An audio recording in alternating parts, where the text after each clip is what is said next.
September 25th, 1917. Someday the Great Lakes are going to contribute a glorious share to the literature of America. Until now, they have been unhonored and unsung, except in some isolated cases where the poet or the romancer has sought his audience in vain. All of the romance of the sea is not contained in the Atlantic or the Pacific. The Great Lakes are rich in romance. History and legend have joined hands to weave a thrilling narrative around this enchanted country. Indian tradition clusters thick about it. 3 nations struggled for dominion over the lake country: England, France, and the United States. Innumerable shipwrecks have contributed their black pages to the story of the inland seas. The thrill of the storm at sea, of struggle with the elements in the blackness of a Lake Superior night, of glorious victory or brave defeat, remains to be recorded fittingly. What chronicle contains a more fascinating record than the narrative of the voyage of exploration made by René Cavelier de la Salle in his good ship the Griffin, the first sailing vessel to venture forth on the Great Lakes? In 1679, this ship, captained by the intrepid French soldier of fortune and manned by a merry crew of voyagers, with several Jesuit zealots, sailed the length of Lake Erie, Lake St. Clair, and Lake Huron on a voyage of adventure and discovery. The Griffin was lost on its return voyage. La Salle, who had remained in the North Country, never heard of it again.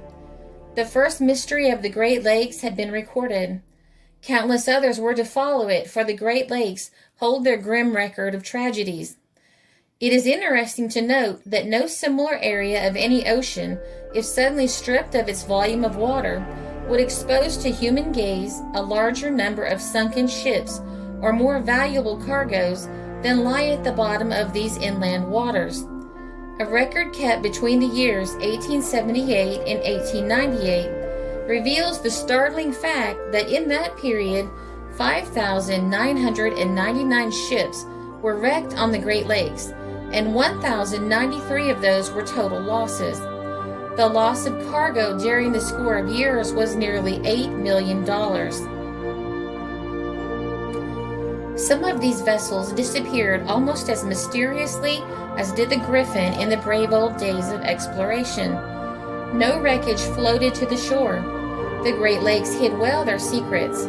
Navigators of the northern lakes insist that there are portions of Lake Superior where it is impossible to find the bottom. The superstition is that some ships that have gone down at sea are held forever in this unfathomable pit beneath the waters. Like the sailors of the salt seas, the men who navigate the inland waters are a superstitious lot. Almost every wreck that marks the history of the lakes is the inspiration of some weird, fantastic story that by frequent repetition assumes the dignity of truth in the sailor's ready mind. One such superstition, one that is firmly rooted in the minds of all Great Lakes navigation, concerns the mysterious wreck of the Bannockburn. She was a big, powerful freighter carrying a crew of 22 men. She cleared Duluth on a day in the late fall. What happened to her will never be known. She went out in the morning and was last sighted the next evening. That was the end. Not one of her crew was ever found. For more than a year, the chill waters of Lake Superior guarded well their secret. Then one day, an oar was found floating among the driftwood of the bleak north shore.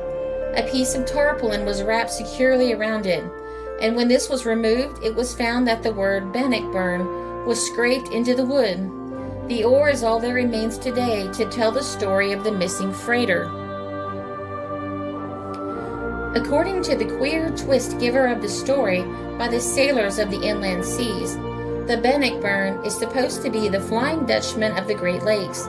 Sometimes at night, when the chill north wind sweeps across the swollen bosom of Lake Superior and the stinging ice devils fill the air, the lookout on some lonely point calls loudly to his companion and points to where he imagines the Bannockburn, all white with ice and ghostly in the darkness, is slipping through the black mystery of the lake. The history of the Great Lakes is punctuated with thrilling narratives such as this. There are brighter chapters that tell of heroic rescues made by dint of dauntless courage and superhuman effort.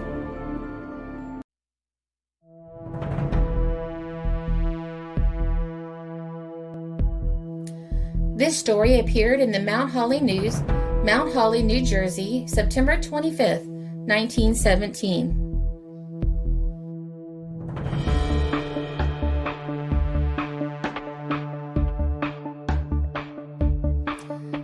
This is a Country Road production because history is fascinating.